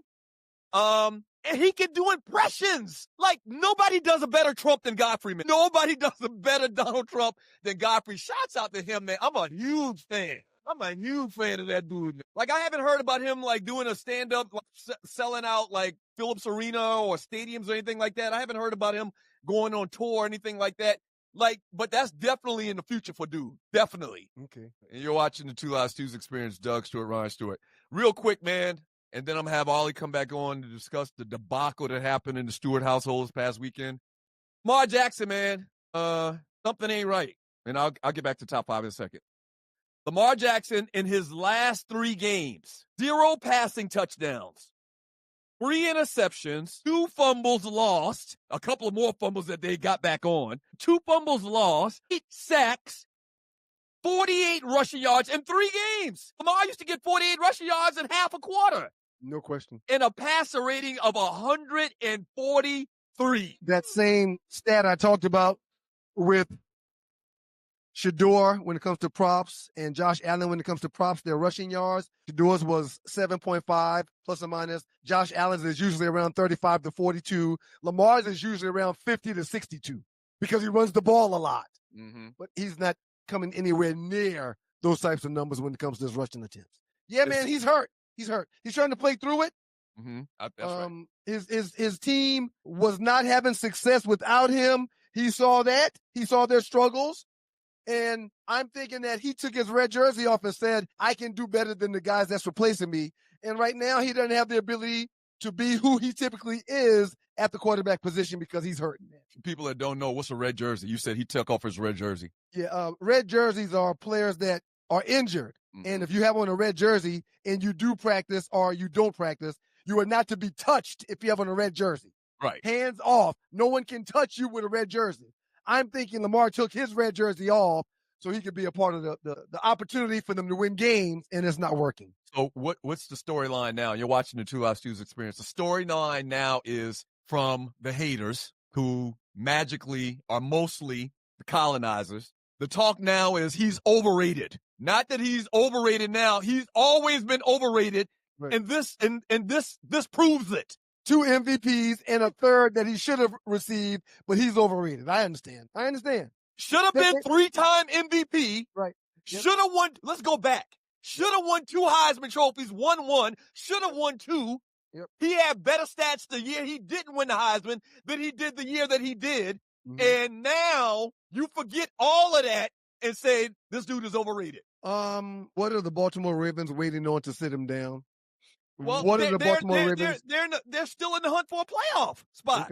Okay. The division sucks right now. The division sucks, so they're technically, I think they're still a leader in the division to get a playoff spot. So I guess they're hoping that he can work out the little issues he's having physically, and he can be Lamar by the time the season ends and they secure a playoff spot, and hopefully they can rest him a week or 2 or whatever. They have a bye. I don't know. He did have 1 bad interception. However, he was not the reason why they lost. He did throw for 246 yards. You know, I mean, you know, he did have a passer rating above 80. As a matter of fact, his passer rating wasn't above 80, but he threw for 246, 17 for 32. Got sacked 3 times. Yeah, defensively, they're hurt. They've got some other injuries. And Derrick Henry only had 60 yards on 10 carries, which you would think if he's averaging 10 yards a pop, he would get the ball more. But again, the league is so crazy these days because everybody's wanting to throw this ball around the yard instead of establishing a run like teams that win tend to do. So I don't know, man. I'm not making excuses for Lamar. He's not himself, but yeah. Yeah, I just hate when people they reach for low-hanging fruit. Oh, Lamar's overrated. Lamar Jackson is on pace to be one of the greatest quarterbacks that ever played the game, for the simple fact that he can do things that all the other greats, like no one ever said, like I don't remember anybody saying, and I'm kind of backing up a little bit, I don't remember anybody saying Dan Marino was overrated. Never. Like I don't remember anybody saying Dan Marino was overrated when he had injuries all the time. He blew out his Achilles for a year. I don't remember anybody saying when he blew out his Achilles he was overrated anyway. Right. It's ridiculous. He's 28 years old, so he's still a baby in this league. He got like 7 more years. He's gonna play till at least 35. I agree 100%. Hey, if you want to share the show or tell somebody about the show, it's 2livestews.youtube.com. That's 2livestews.youtube.com. Also, check out our merch, 2livestewsstore.com. That's 2livestewsstore.com. Before we move on, can I please give a shout out to my chapter brother who's down in Miami? Shouts out to Zeke Biggers, defensive tackle for the Miami Dolphins. The Miami Dolphins beat the New Orleans Saints this past week. And Big Zeke, who's having a phenomenal year to be a rookie, had a sack. So shouts out to the DK bros that's in the league, still making noise. They beat the Saints 21-17. You know, they're 5-7 team who still have aspirations of being a postseason team. Daniels is still doing a good job. They're finding ways to win games. But shouts out to Big Zeke. Hey, bro, proud of you, dog. Keep on balling, Q. He's not my chapter, bruh. He's not the bros, but defensive back for the L.A. Rams, Jacoby Durant, number 14, had another interception. It wasn't this weekend. It was last weekend. So he had another interception. This kid is a ball hawk, man. I think he's got 3 or 4 interceptions on the year. Baller. I mean, playing great. He's like borderline Pro Bowler. So shouts out to Jacoby Durant, number 14 for the Los Angeles Rams. Before we get into the spades conversation, it is your boys, the Two Live Stews, Doug Stewart, Ryan Stewart, Two Live Stews Experience. Shouts out to WGPR Hot 107.5 HD2 FM in Detroit. The Sports Rap Network's in the building. Around here, when you turn 10, we tell your ass the truth. What do you mean the truth? Yeah. Don't tell me y'all tell the kids about Santa Claus. Well, Santa is real. However, the elf on the shelf, this is pizza, or elf on the shelf, for the last almost 16 years now. Pizza's been retired. Dad is out of the pizza game. No more elf on the shelf. No more goddamn eggs. No more goddamn people coming down chimneys. Those days are over because somebody's 10 now. And the boys, when they turned 10, took it a whole lot better than Woogie did. Sir, Woogie had an absolute fit this past weekend when we shared to her that the elf on the shelf pizza doesn't move himself. He gets moved by your parents and your brothers when you're not in the room. So a lot of people don't know about the elf on the shelf theme or storyline. The thing with the elf on the shelf is you move it around different places overnight like it's magically moving by itself. Is that it? Some people move it just once a day. However, pizza for the last 16 years almost has been moved almost 10 times per day. It was a full-time goddamn job. Why did y'all get the damn elf on the shelf the name Pizza anyway? Morgan named Pizza after the first time she saw him. And we explained, hey, that's the elf that Santa leaves. If you touch him, you won't have anything for Christmas. I can't touch the elf. I can't touch the elf. So when I told her that the situation behind the elf, she grabbed him like, wait a minute. You mean this thing is fake? You guys have been doing this? Dad, how dare you? How dare you? Yeah. How'd you lie to me for all these years? Yeah, she looked really upset right there, man. She was really upset. She was brokenhearted, man. You do know, and you can pull it down for a quick second. You do know that, obviously you know, I'm 56 years old and you're 50, how old? 52. Our mother and father, and our mother is in her 70s, technically has never, ever come clean about Santa Claus, right? Right? She's never said, when we were 12 or 13, you know there's no Santa Claus, no shit like that, right? Right. She's never said that. We still talk about if the name Santa comes up, she'll still play along like we don't know. Like we don't know this freaking triangle. Yeah, not over here. And not over She's here. never acknowledged that. So I get what Woogie's saying, man. Yeah. You gotta play that game. I had to do it because I did it for the boys, and they try to hold me to a standard around here that I don't treat her the same. So I wanted her to have the same treatment that the boys had when it comes to pizza, the elf on the shelf, and Santa Claus. Go ahead, Ollie. Y'all, all you had to do was say what I told my son very early on was that there's no white man coming down no chimney bringing you nothing. But That's good. me and your daddy, we talk to Santa and we get all the stuff so we all work together. Because I didn't want him to think the man was doing nothing for him. I ain't Right, even Right, you. right. But we Right. still, like, even me and my brother still to this day, we used to be like, okay, Santa Claus. Because it's just the happy of it all. I It's agree. such a I joyous agree. thing. You start telling me, ain't no Santa Claus, ain't no helping no show, ain't no Right.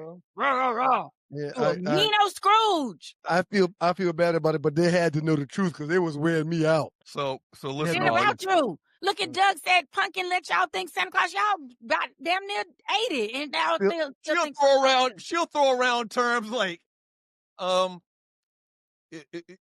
what do you want Santa to bring you this year? Stop it. Mom, I just turned 56 years old. Whatever he wants to bring me is fine. Ollie, do you play That's right. spades? You know how to play spades? Yes, I play Okay. spades, and my daddy is a big spades. So my ex-husband says the spades started in South Carolina. That's the contention he made when we got together. Listen, That might I- be we true. don't I play agree. about I agree. spades I agree. around Spade- here, so you better learn. Spades is very, very serious at HBCUs. You went to an HBCU. I went to Xavier. Yes. Went to Xavier. It's We didn't very, play very though. We were serious. studying. So I hate that I couldn't lay this out where you didn't know who was who, but I'm going to try my best to give you all the elements of the story of what happened this past Friday night. There's only one question you need to ask. You ain't got to tell the whole story. No, I'm There's going to only tell the one whole question you story. have to ask. I'm going to tell the whole story. All right. So, Arlie, you know sometimes when you're playing spades, you don't bid the first hand? Okay.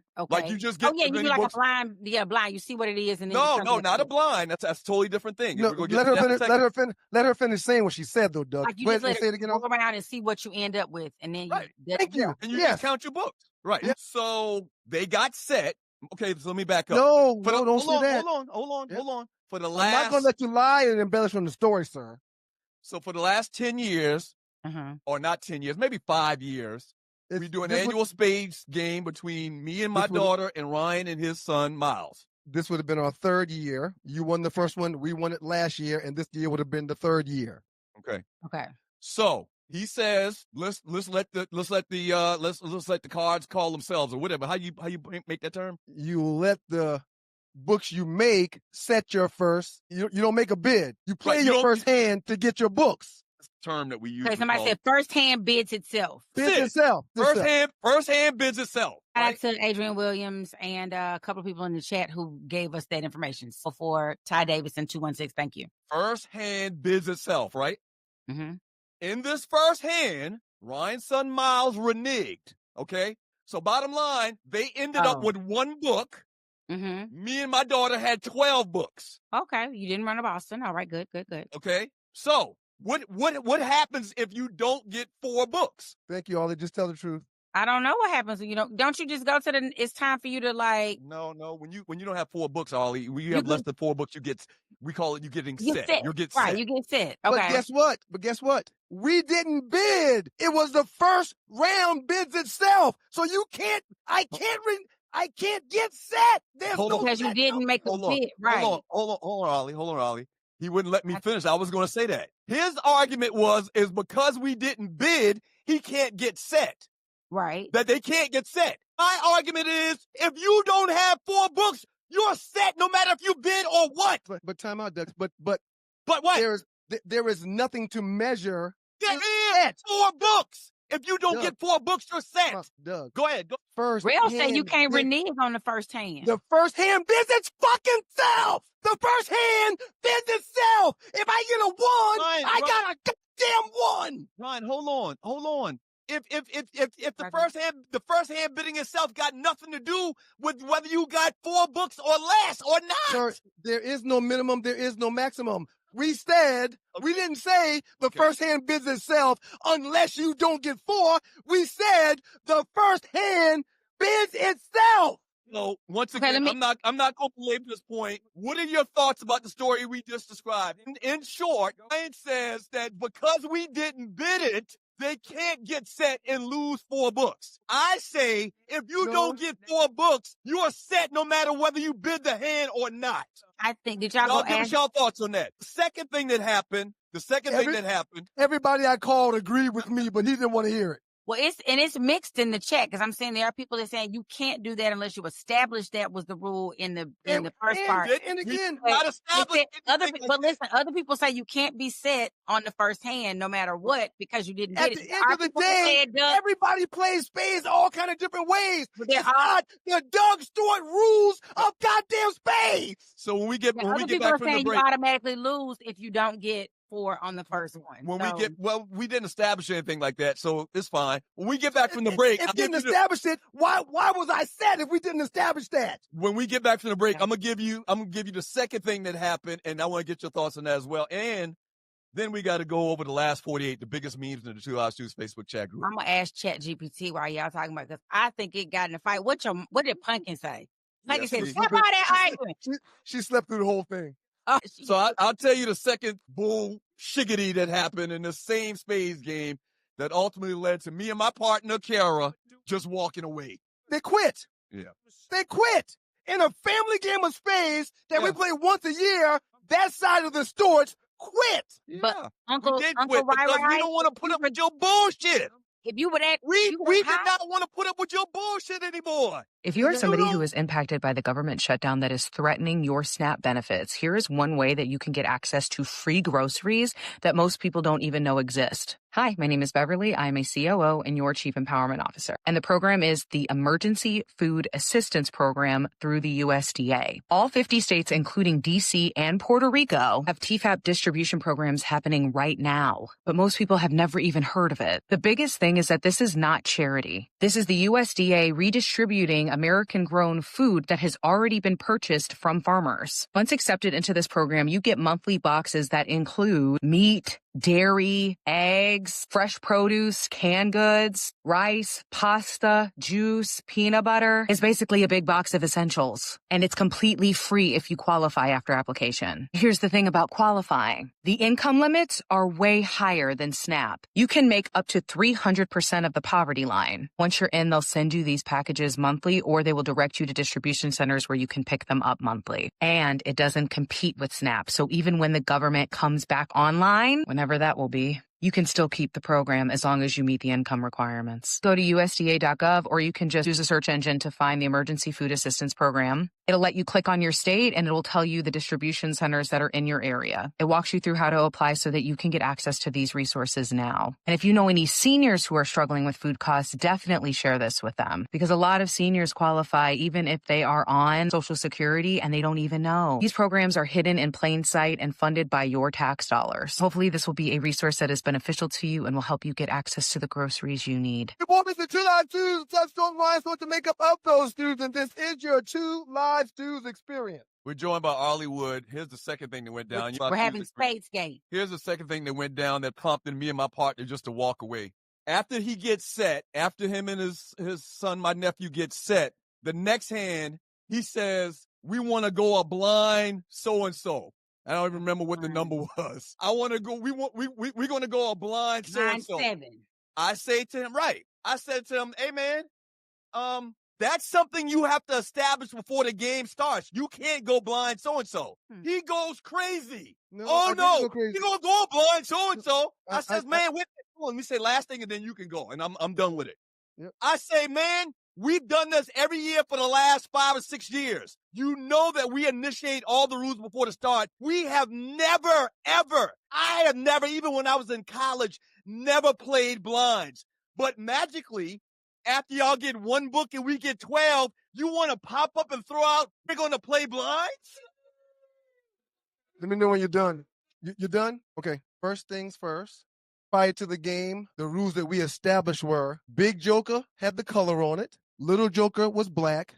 Mm-hmm. Next order of trump would be Ace of Spades, then King of Spades. We weren't using Deuce of Diamonds. We weren't using, we didn't use deuces. Okay. You got 2 deuces, right? Okay. That's the only thing. I'm talking, Doug. You don't need to. I'm talking to Harley right now. You asked me to be quiet. I'm asking you to do the same thing. I didn't say nothing. What happened? Okay. Well, no, you were talking. Yeah, but your talking is over now. I'm talking now. Okay. So we didn't set any rules. All we did was talk about the order of trump. What would be a trump? What wouldn't be a trump? Okay. Okay. That's so. Not only did we not set any rules, we only talked about that, and he did not say you can't play blinds. I did not say you can play blinds. So there were no rules established at all. And he keeps saying we've done this for 10 or 15 years. No, we've done this. This would have been the third year. And no one has ever been set to the point where they needed to bid a blind. Because you have to be down by 100 points to bid a blind. And lastly, I've been playing spades since I was knee-high to a grasshopper's tail. I've always played blinds. If he doesn't play blinds, that's fine. I understand because I know some people who don't play blinds. But you can't tell me that I've never played blinds and that blinds don't exist. No. That is not true. That's not what I said.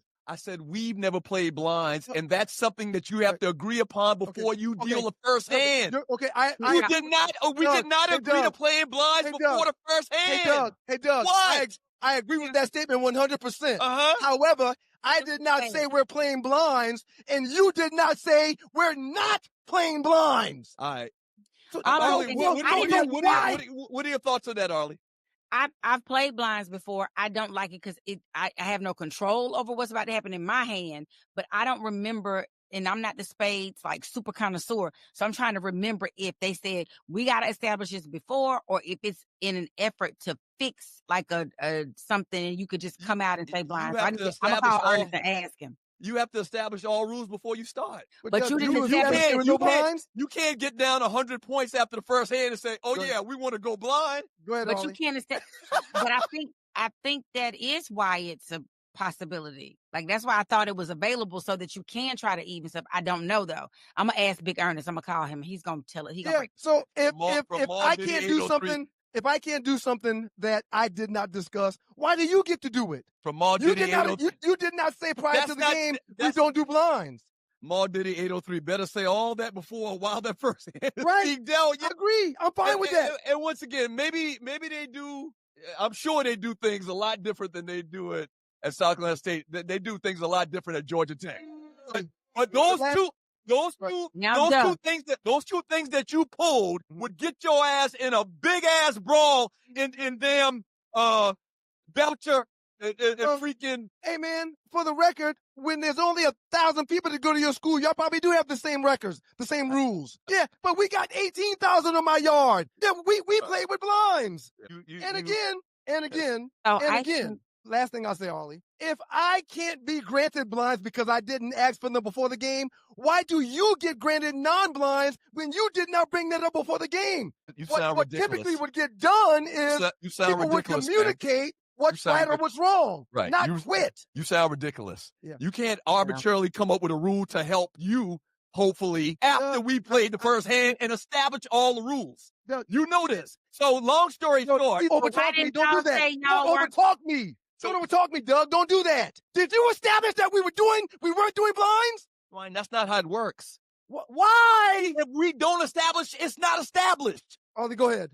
If we don't establish it, it's not established. Go ahead, Ollie, please. Go right. ahead. That'll be the reason. That's the way it's simple. That's the way rational people play spades. So why couldn't you just say, Ryan, y'all can't do that, and then y'all? I did say that. I did say that, but he had a conniption like he's doing right now. Yeah, no, you said I think you had a conniption in front of Kara? He had a conniption in front of all of the kids. Sir, no. All of the kids. My daughter even videotaped it. There's a video of the situation. Yeah, I had no conniption because I know how to play spades. Everyone that watches this program understands that when it comes to Doug, it's either his way or it's no way. Right. And that's just not how the world works. Right. Yeah, that's just not. So if I needed to say we do blinds, then you needed to say we don't do blinds. Are we doing Christmas at Pumpkins? No. Because if so, I think we need to write down we need to just go. We now know what lists and things need to happen. We've established the hierarchy of what trumps what. You cannot get set, or yes, you can get set if you get reneged or whatever. You don't make your 4 books and we had a fun little thing going on, and this guy just ruined it. I don't know. Again, in front of the children, and I mean, I was dumbfounded. Bro, Scott, how did y'all play the prior 2 years? We never played blinds. Time out. Every year that we didn't have a moment where I got we've never even brought up the word blinds and Because, all of the Doug, years previously that we've done this. But Doug, did you we bring up we getting played set on the first open a bid? we played to 250 the first year. Last year we played to 300, and there was no need for anyone to go blind. No one got set. Right. My No point one is, got set the you first have- 2 years. You have to establish any special rule like that before you start playing. So, Doug, you wait, can't so- do it because so, you Doug, got set. Because so, you're Doug, come 100 points Doug, down. hold on, That's Doug. the only reason you did that or Doug, tried hold to on. do that. Hold on, Doug. Hold on, Doug. So Go ahead. I have to establish the rules, but you don't. So you don't have to say we don't do blinds. But I have to say we do blinds. Doug, does that make any sense? Yeah, whatever, man. Arlie, thank you Right. so much, Arlie. Right. See y'all in the chat. Thank you, Arlie. We appreciate you. Yeah. And then, but the bigger thing to me, man, you quit. That's fine. How do you quit in front of young kids like that? Yeah, I quit because How do you quit in front of your daughter and quit in front of my son? You quit. I didn't want my daughter to be part of that your tomfoolery, man. Right. I Yeah, didn't okay, want man. to. Right. I didn't. When somebody's cheating her, do I expect her to stay and keep getting cheated Right. in her face? No. Yeah. Yeah. Where's Tree at? Tree, are you there? Must have had to go take a crap. Sir, She had to go take. there's people that play blinds. There's people that don't play Yeah, blinds. but you have to establish that before you start playing. What don't you understand about that? You did not establish before we started playing we don't play blinds. Why is this a one-sided conversation? What you're saying is ridiculous. I If you always play any blinds. special rules, you establish that before you start playing. You can't in midstream change the rules to the game. Right. In midstream. You You don't understand that? But you can. I didn't change anything. Neither did I. We didn't talk about it. Neither did I. Let's run out last 48. The biggest memes in the Two Live Stews Facebook chat group over the last 48 hours. We got some pretty good ones for you today, man. Thank you for joining your boys. Please pass the word. Hit the share button. Hit the like button. We really, really would appreciate it. If you can donate to the show, we would appreciate that as well. Look to the bottom of the chat to the right. There's a dollar symbol. Click on that and donate $1, $2, or whatever the case may be. So there's a handful of people in here that say blinds. There's a handful of people in the chat that say no blinds. So I guess the one side is right because it fits your argument, right? Tree, are we ready? In this chat, Let's go. everybody is not saying no blinds. Right. From Two Live Stews Radio Facebook chat group, I actually posted this, man. You got to effing be kidding me. There's an official dodgeball league on ESPN right now. Jesus, take the wheel. Did you know that there's an official dodgeball league that has a league and they get their games aired on ESPN? A lot of people commented that this is on the Ocho. I don't have the Ocho on my cable little setup on YouTube TV. What's your thoughts? This league has been around for a minute now. I did know about it. I fell across it one night. I forgot what it was I was doing, but I saw them professionally playing dodgeball. And good for them because dodgeball is one of the funnest games in the world if your body can make those kind of movements. I love dodgeball. If you can dodge a wrench, you can dodge a ball. That's a famous saying from the movie. Yes. I was flabbergasted. And from what I understand, this Ultra channel has a lot of fringe. Like somebody said, there's a pillow fighting league. What? Yeah, I was shocked. And I was watching this, and this looked just like dodgeball in the second grade with them big ass orange or red, the big ass red balls that you ting somebody on the top of on the side of their skull with, man. Right. Everybody wants to be good at being an athlete at something. So they're creating more sports that allow people to do that. Right. So somebody said in the conversation about this that the colonizers come up with sports that they can be good at. No question. And they profit and they market and they make money from it. No question. There should be a rule. There should be a rule in the sports handbook that you can't have a professional sport where you're throwing balls at each other, dodgeballs. No, man. The X Games thing is one of the biggest sports in the world. Yeah, but that's fringe. You know, bicycle jumping, BMX bike jumping, and skateboarding. That's fringe. Yeah. Come on, but again, they're creating things that they're good in to be able to say, right, yeah. here's what we do. You know, y'all are taking over baseball. Y'all are taking over soccer. Y'all taking over football. Y'all own basketball. What can we do that y'all don't? Oh, let's pillow fight. Let's skateboard. Let's roller skate. Let's dodgeball. Play dodgeball. I just thought that was real funny, man. Next one, Tree, and you're watching Two Live Stews Experience. Thank you for joining your boys. The Slap a Bitch contest that started in black strip clubs in the ATL is now a sport. It's not just women. What? It's a slap contest. Yes. It's a slap contest. I remember that from Blue Flame. Didn't they used to do a slap contest at Blue Flame? Blue Flame, 24K off of Buford Highway, off of Chester Bridge, I'm sorry. Yeah, there were slap contests. And that's on the Ocho? On any given night, you can see it on TV in several different places. Wow. Shouts out to Marshall Faulk, man. He's taking over for he's leaving his job with Dion for Colorado, and is taking over as the head coach of the Southern Jaguars. Congratulations. Press conference today at noon. I actually posted this. Did I post this? No, somebody else posted this. But I actually dropped one of our listeners that listens to the show was on the board that offered him the job. He accepted. I posted it as kind of like an insider thing. That's the inside. We had inside information. I posted this, and within 2 hours, 30 other darn news sites reported the same thing. They stole a damn headline from us. And did not give credit to where credit was due, like we often do. Did not give credit. Like we often do. We see something on somebody else's site, and we saw this at so-and-so, or so-and-so stated this first. They didn't give the students no credit for that breaking news. So this goes along with the whole theme of former NFL greats with very little experience getting a head coaching job at the HBCU is good for the program because it brings a lot of spotlight. This is good for Marshall Faulk as well because you remember he got into some trouble into a little scandal at ESPN over sexual advances or something he did that a couple of cats got fired from. Alleged. Right. So he's one of the greatest running backs in the history of the game. And the Southern Jaguars, they actually won this past weekend. They beat Grambling. And I think that was their second win of the season in the Bayou Classic. And I think that was their second win of the season. So Marshall Faulk's going to be their new guy going forward. I love it. Congratulations. Yeah. All right.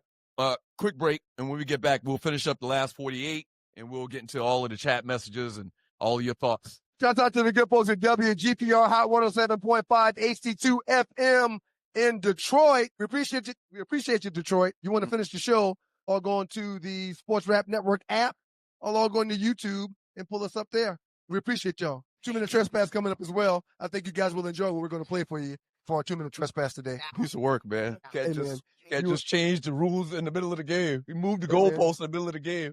You a piece of work. It's cool. And think it's cool. You a piece of work, man. Can't just think we got to do whatever he say because he's saying it. It's ridiculous. That's pretty much how this show runs. So you're used to it. So I get it. It's okay. I get it. Can't be asking me questions during the pregame show. Hey, what do you want to do so-and-so? As he writes his own rundown. Like, why would I even answer? I mean, come on, man.